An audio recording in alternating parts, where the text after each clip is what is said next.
Saludos sombras. Hay nombres que se convierten en sinónimo de maldad, pero hay uno que va más allá del simple horror. Un nombre que inspiró a los monstruos más icónicos de nuestras pesadillas. Hoy nos adentramos en la historia de Edward Gein, el hombre que borró la línea entre la muerte y la vida, entre la persona y la posesión.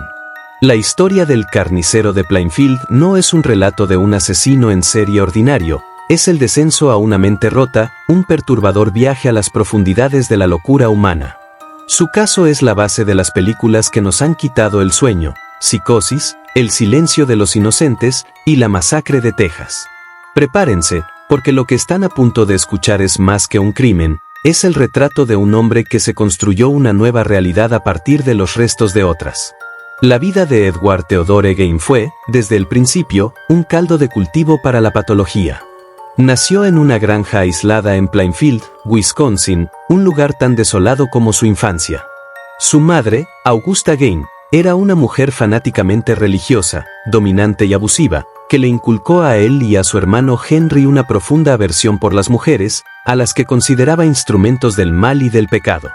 Los sermones de Augusta sobre el infierno y la condenación eterna formaron la única realidad de Ed. La única mujer buena en el mundo era ella, su madre, la figura central y controladora de su existencia.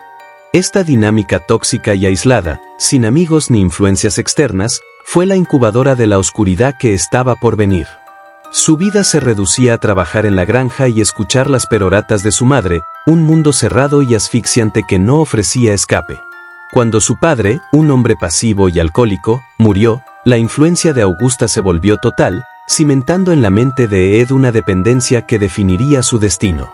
La muerte de su hermano Henry fue el primer quiebre. En 1944, un incendio consumió parte de su terreno y en medio de las llamas, Henry fue encontrado muerto. Aunque la causa oficial fue asfixia, Ed fue el primero en señalar a las autoridades donde se encontraba el cuerpo. Más tarde, los investigadores sospecharían que Ed, resentido por la influencia que Henry intentaba ejercer sobre él para alejarse de su madre, pudo haber causado su muerte. Pero no había pruebas, y el caso se cerró. La verdadera catástrofe psicológica llegó un año después, en 1945, con la muerte de su madre, Augusta.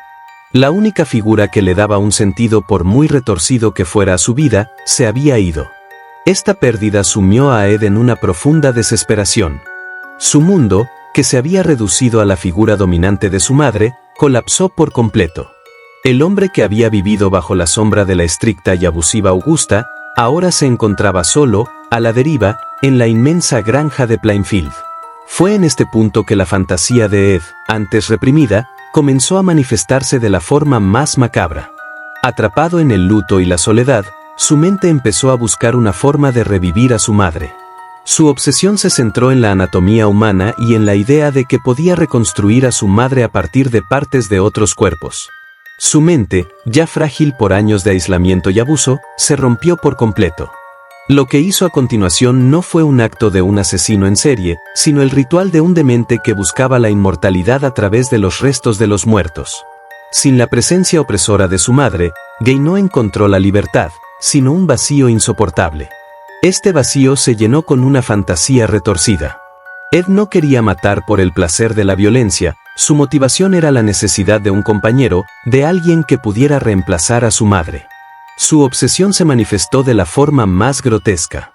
Empezó a leer libros de anatomía, y su fascinación por los ritos de los cazadores de cabezas lo llevó a una idea abominable, que podía crear un traje de mujer para sí mismo, un atuendo que le permitiera convertirse en su propia madre.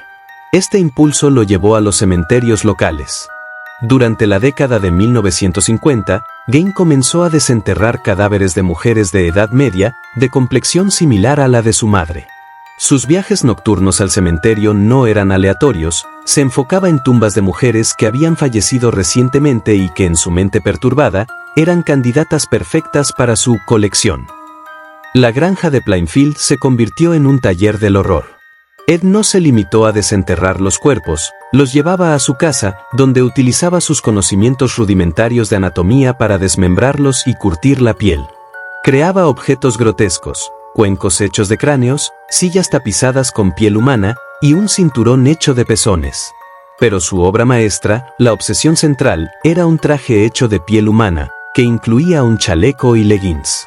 La idea era simple y aterradora: ponerse el traje para revivir a su madre, para sentir que la tenía cerca, o incluso para convertirse en ella. Este ritual perturbador y solitario lo mantenía ocupado, y durante años, nadie en el pequeño pueblo de Plainfield sospechó del extraño y solitario hombre de la granja. Ed era a los ojos de todos, simplemente excéntrico. Un ermitaño inofensivo. La existencia de Ed continuó en un aislamiento escalofriante, pero su patología no se limitó a desenterrar a los muertos.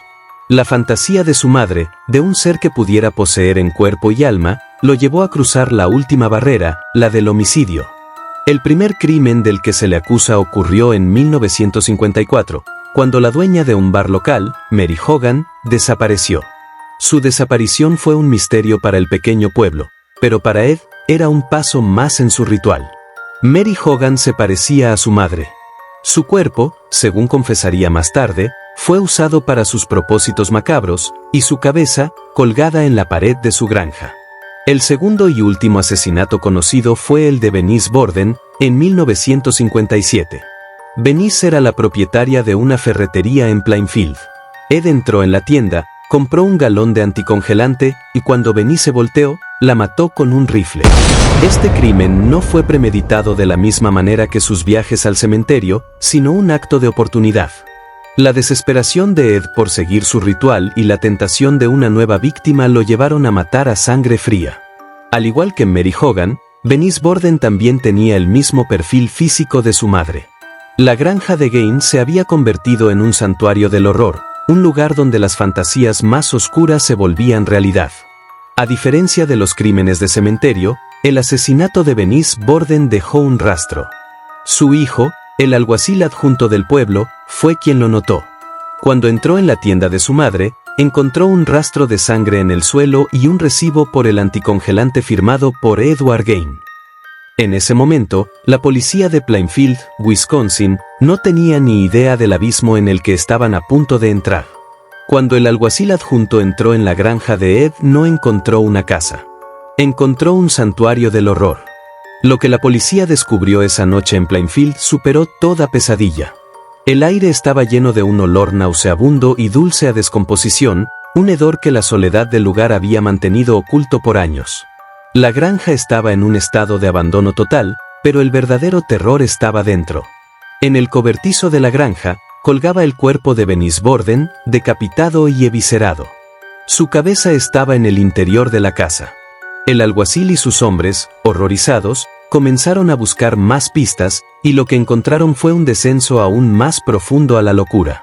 La casa de Gaines era un museo de la muerte. La policía encontró una colección de narices humanas, guardadas en una caja. Había un cinturón hecho de pezones femeninos y una pantalla de lámpara hecha de piel humana estirada sobre una estructura de alambre. Los detectives descubrieron un tazón de sopa hecho de la parte superior de un cráneo, y en la estufa, un cráneo en una olla. Lo más macabro de todo fue lo que los oficiales encontraron en la habitación de Ed: un traje hecho de piel humana completa, que incluía un chaleco y leggings. También encontraron la cabeza de Mary Hogan, colgada en la pared como un trofeo de caza. Las autoridades, en medio de su horror, se dieron cuenta de que Gaines no era solo un asesino, sino un profanador de tumbas que había estado desenterrando cadáveres durante años para sus horribles creaciones. El descubrimiento en la granja de Gaines no solo fue un shock para el pequeño pueblo de Plainfield, sino que capturó la atención de todo el país. La historia de Gaines se convirtió en un fenómeno mediático, un caso que desafiaba toda lógica y que ponía en evidencia las profundidades de la locura humana. En su interrogatorio, Gaines, con una calma espeluznante, confesó haber matado a Bernice Borden y a Mary Hogan. A pesar de la naturaleza de sus crímenes, no mostró remordimiento, sino una extraña apatía. Explicó que había desenterrado cadáveres del cementerio para complementar su colección, un proceso que había llevado a cabo durante varios años. La policía, a medida que investigaba, se dio cuenta de que Gaines no era el asesino en serie que todos imaginaban. A diferencia de Ted Bundy o Jeffrey Dahmer, Gaines no mataba por placer sexual o por el deseo de dominar a sus víctimas. Su motivación era la necesidad patológica de llenar el vacío dejado por su madre. Los crímenes no eran el fin, sino un medio para un fin mucho más retorcido, la creación de su familia de muertos, una colección de trofeos que representaban a su madre y a las mujeres que ella le había enseñado a odiar y temer. El caso de Gaines se convirtió en un hito en la criminología. Antes de él, el perfilador no entendía la importancia de la fantasía y el ritual en la mente de un asesino. Gaines fue uno de los primeros casos en los que se demostró que el motivo del crimen podía ser tan complejo y retorcido como la mente del asesino, y que el horror no siempre es el resultado de la maldad pura, sino de una psique rota y una infancia de aislamiento y abuso extremo. El juicio de Edward Gaines nunca llegó a un veredicto de culpabilidad en el sentido tradicional. Fue declarado legalmente loco y por lo tanto, no apto para ser juzgado. Un criminólogo experto te diría que esta fue la única conclusión posible. La mente de Gaines no operaba bajo la lógica de un criminal, sino bajo la de un demente. No era el asesino en serie de la ficción que disfrutaba de la caza, era un hombre en un estado de psicosis severa. Su caso redefinió la comprensión de la enfermedad mental en el contexto del crimen. Los psiquiatras que lo evaluaron describieron un caso extremo de esquizofrenia. Gaines creía que sus creaciones, su traje de piel humana y su colección de restos, eran una forma de preservar a su madre y a sí mismo. No veía a las víctimas como personas, sino como objetos, una visión que su madre le había inculcado desde la infancia. Su fantasía era tan poderosa que borraba la línea entre la vida y la muerte. La granja de la familia Gaines fue incendiada hasta los cimientos poco después de su arresto. La comunidad, traumatizada, quería borrar todo rastro de la existencia de Ed, pero el horror ya había echado raíces profundas en la cultura popular. La historia de Edward Gaines no se quedó en los libros de texto de criminología, se convirtió en una fuente de inspiración para la ficción de terror. El caso de Edward Gaines se convirtió en la semilla de algunas de las películas más icónicas del género de terror. El primero en aprovechar la macabra historia fue el autor Robert Black en su novela Psicosis. El personaje de Norman Bates, un hombre solitario y dominado por su madre que asesina a mujeres y vive con el cadáver embalsamado de su progenitora, es un eco casi directo de la vida de Gaines. Black se basó en los detalles más inquietantes del caso, como la casa llena de objetos extraños, y los elevó a la categoría de mito. La película de Alfred Hitchcock, un clásico indiscutible, cimentó la historia de Gaines en el subconsciente colectivo. Años después, en 1974, la película La Masacre de Texas tomó la figura de Leatherface, un asesino enmascarado que se pone pieles humanas, directamente del caso de Gaines. Aunque la película es ficticia, la idea de un asesino usando una máscara de piel es tan perturbadora que se ha convertido en una parte fundamental del terror. El personaje de Buffalo Bill de El Silencio de los Inocentes también está basado en el caso de Gaines. La idea de un asesino que mata a mujeres y utiliza su piel para hacerse un traje es un homenaje directo y escalofriante a la mente perturbada del carnicero de Plainfield. Lo que hace que la historia de Edward Gaines sea tan fascinante y aterradora para la audiencia no es solo el horror de sus crímenes, sino su total desapego de la realidad. A diferencia de otros asesinos en serie que estudiamos, Gaines no era un depredador astuto. Era un hombre con una mente rota, que vivía en un mundo creado por él mismo, donde la muerte no era el fin, sino una oportunidad para la reconstrucción. Su caso nos enseña una lección importante. Los monstruos no siempre se crean por el deseo de hacer el mal. A veces, se crean a partir de la soledad, el aislamiento y el abuso extremo. La historia de Edward Gaines es la de una vida sin amor, sin afecto, sin un escape de una realidad distorsionada. La granja de Plainfield no era un nido de maldad, era la manifestación física de la enfermedad mental de un hombre, un monumento a la soledad.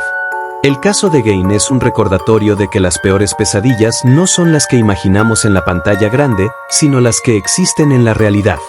Es la prueba de que el ser humano es capaz de cometer actos que superan toda comprensión, pero que al mismo tiempo, esas atrocidades tienen un origen y una causa. Edward Gaines pasó el resto de su vida en instituciones psiquiátricas, un final que, para algunos, fue una escapatoria, y para otros, el único lugar donde podía estar.